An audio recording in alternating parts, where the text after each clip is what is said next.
Zdravo i dobrodošli u 8. epizodu KET podcasta. Ja sam Ivan. Danas ćemo zaroniti u svet koji je postao, kao i u prethodnim epizodama, neizostavan deo naše svakodnevnice. Mobilne aplikacije. U svojoj suštini predstavljaju digitalne alate koji su oblikovali moderni svet, preoblikujući način na koji radimo, komuniciramo i provodimo slobodno vreme. Od skromnih početaka, kada su pametni telefoni se tek pojavili na tržište, do današnjeg kompleksnog ekosistema, evolucija aplikacije priča o tehnološkom napretku, poslovnoj viziji i dubokom uticaju na društvo. Svet u džepu. Od prvog smartfona do danas. Pre nego što je svet u džepu postao svakodnevna stvarnost, pametni telefoni su postojali, ali su bili znatno drugačiji od onoga što danas poznajemo. Era prve preglobalne dominacije Apple-a, Google-a obeležena je fragmentiranjem tržišta.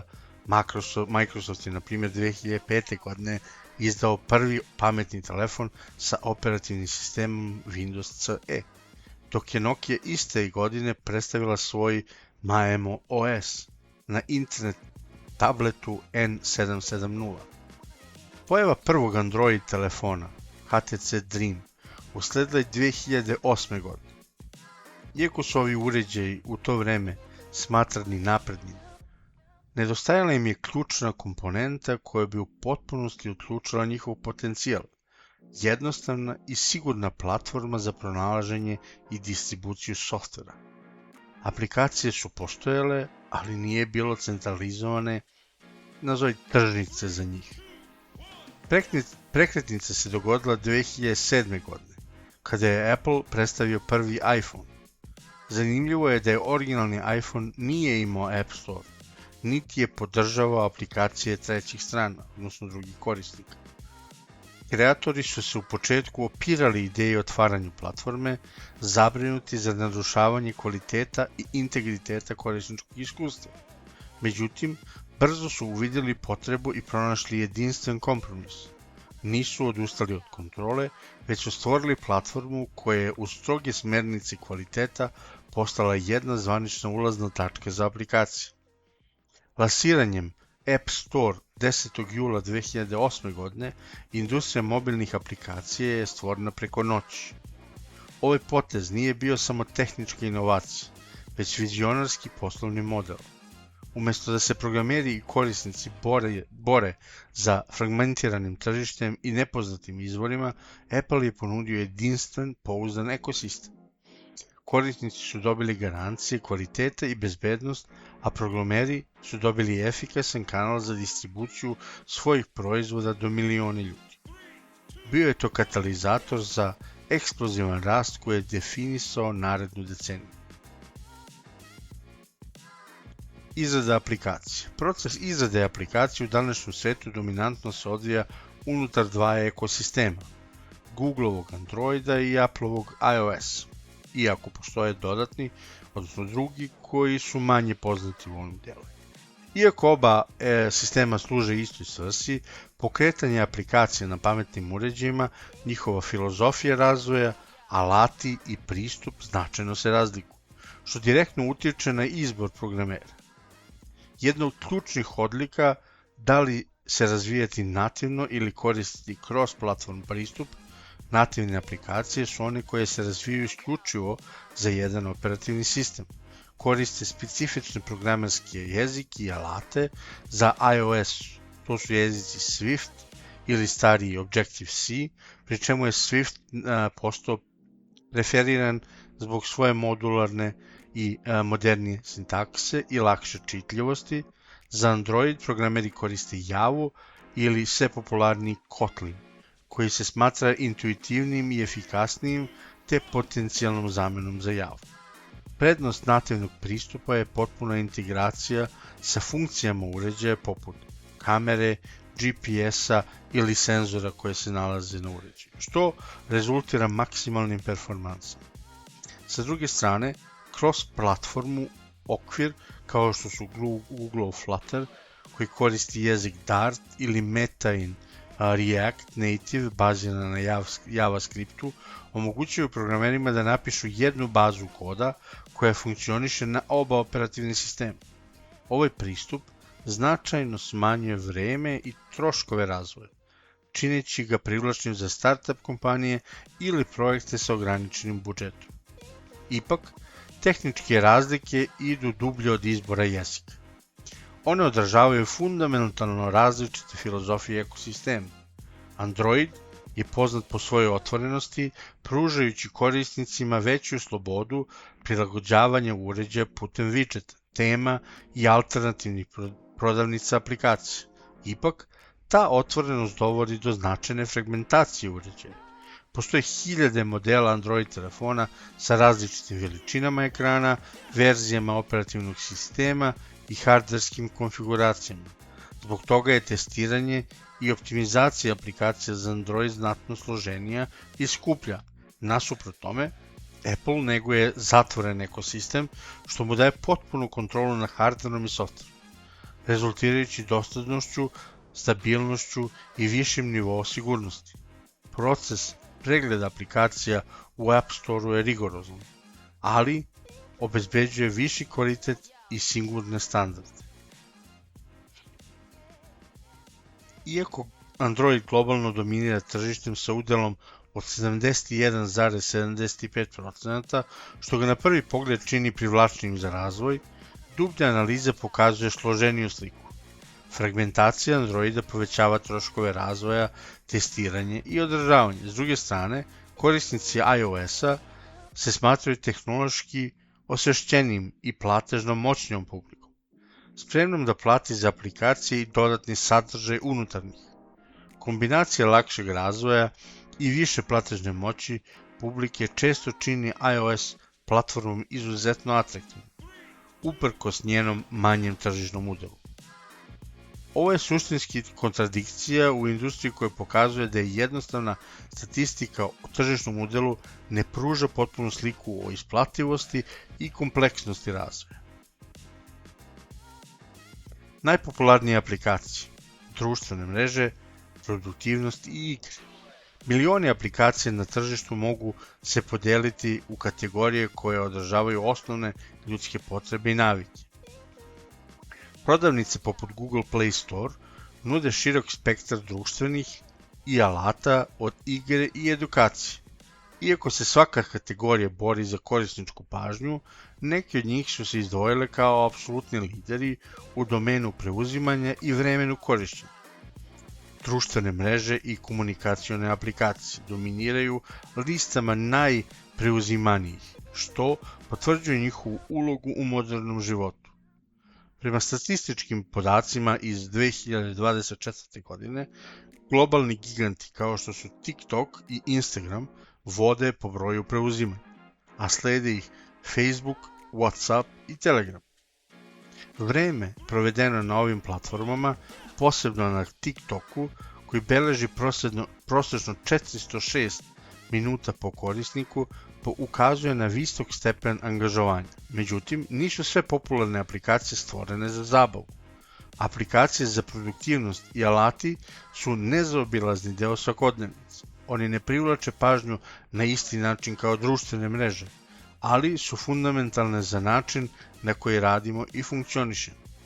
Primeri obuhvataju aplikacije za obradu dokumenta kao što su Adobe Acrobat Reader, servisi za skladištenje u oblaku poput Dropbox, korisne navigacione alati kao što su Waze ili TomTom, AmiGo i popularne tastature poput Gboard. Finansijski gledano, mobilne igre su apsolutno najprofitabilnija kategorija. Iako se na njih često gleda isključivo kao na zabavu, one generišu ogromne prihode, uglavnom putem kupovina unutar aplikacije. Igre poput Subway Surfers beležile su stotine miliona preuzimanja u 2024. godini, potvrđujući globalnu dominaciju mobilnog gaminga i moć angažovanja korisnika. Dok globalni podaci pružaju makrosliku, a regionalne statistike otkrivaju značajne razlike. U Indiji i Brazilu, na primjer, dominiraju WhatsApp, dok je u Kini apsolutni lider WeChat, sa preko 1000 miliona korisnika. U Sjedinjenim Američkim Državama najviše preuzimanja ima e-commerce aplikacija Temu, dok je u Ujedinjenom Kraljevstvu to Shein. Ova raznolikost pokazuje na to da tržište mobilnih aplikacija nije u potpunosti homogenizovano. Popularnost često zavisi od lokalnih navika, specifičnih potreba i regionalnih trendova, što pokazuje da se uspeh ne meri isključivo globalnim brojkama, već sposobnošću osvajanja i zadržavanja lojalnosti u određenim regionima. Monetizacija. Kako aplikacije zarađuju? Sa 218 milijardi preuzimanja aplikacija na godišnjem nivou, postavlja se ključno pitanje. Kako se taj ogroman broj preuzimanja pretvara u prihod? Iako bi se moglo pomisliti da plaćene aplikacije donose najviše novca, statistika govori drugačije.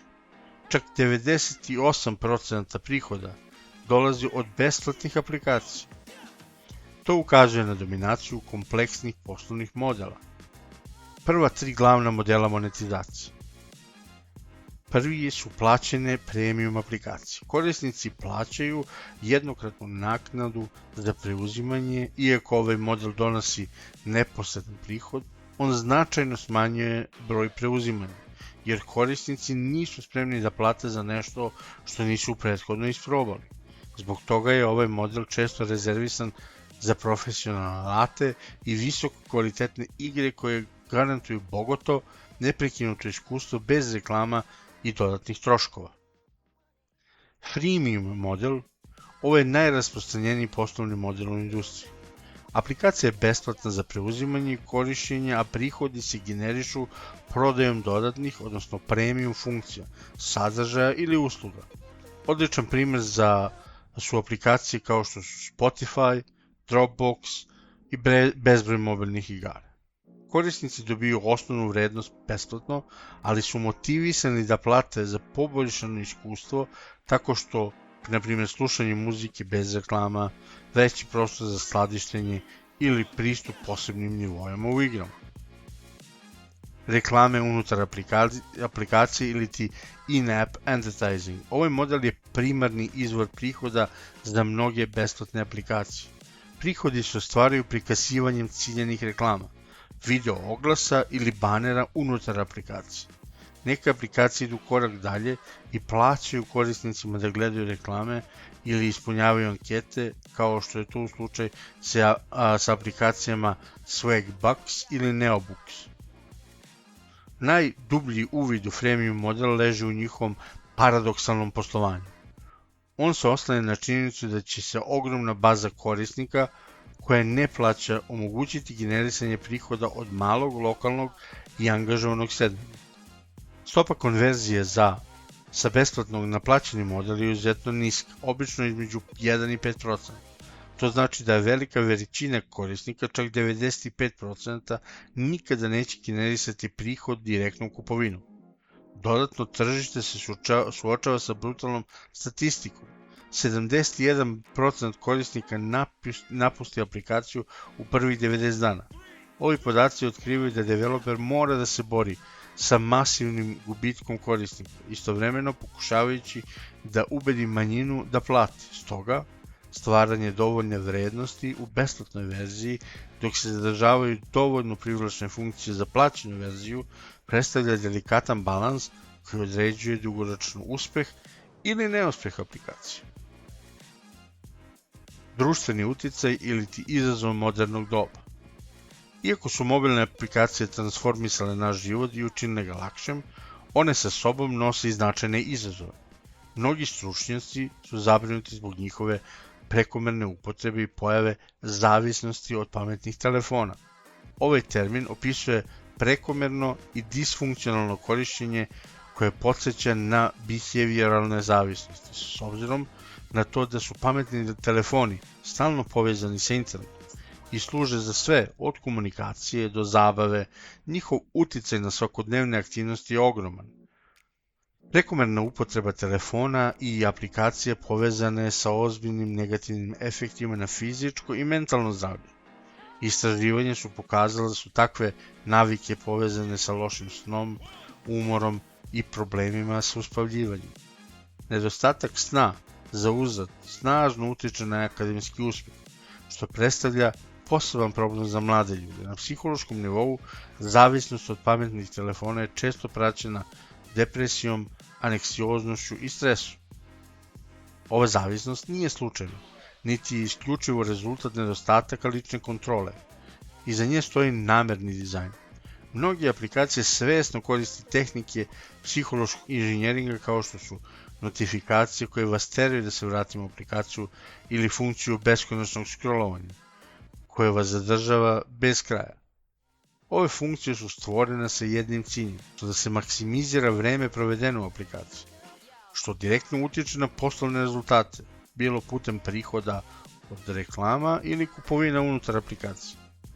Činjenica je da su kompanije poput Googlea razvile alate za digitalno blagostanje, koje omogućavaju korisnicima da prate i ograničavaju vreme provedeno u aplikaciji, predstavlja sistematsko priznanje problema.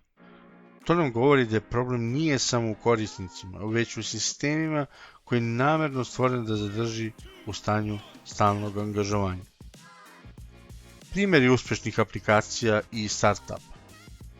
Priče o uspehu u svetu aplikacija retko su linearne. Najuspešniji startupi su oni koji su bili spremni da prepoznaju signale tržišta i u ključnim trenucima promene smer, fenomen poznat kao pivot.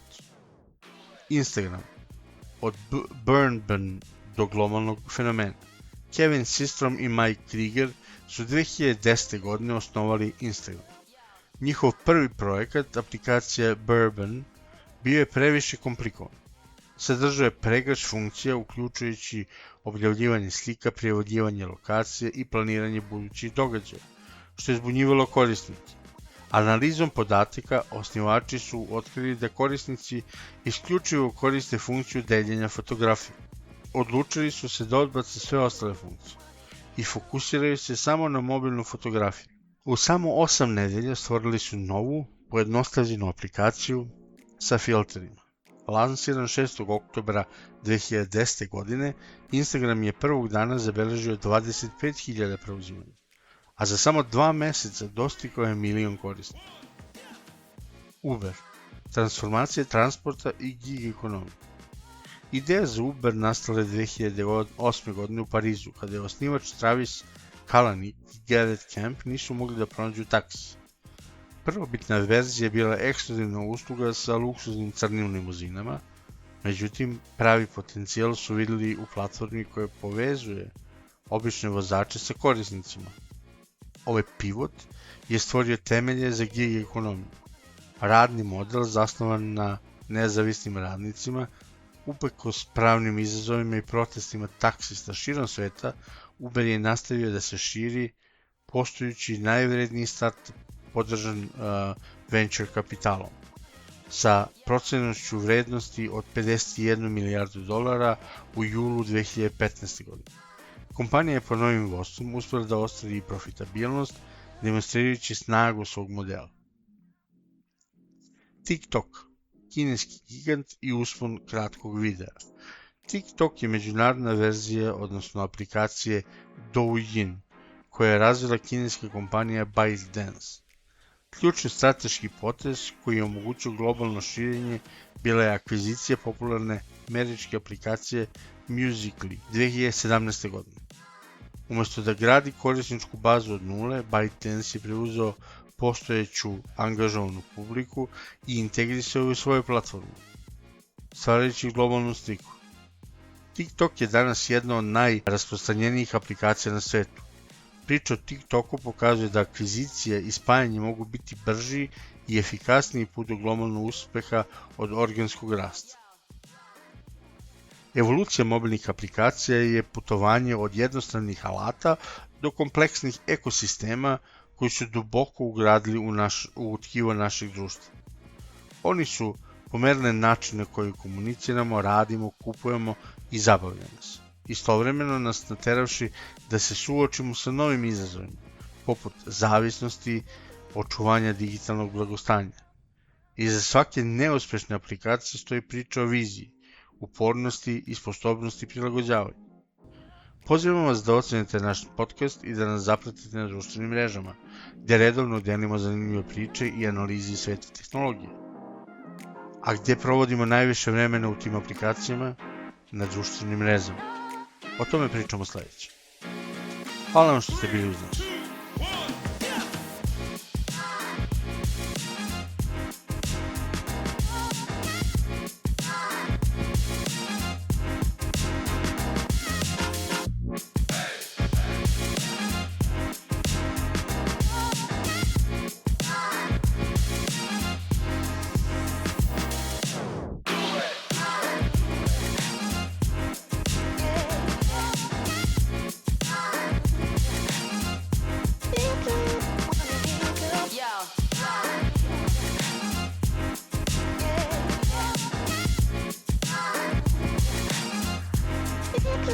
Wanna hear you go.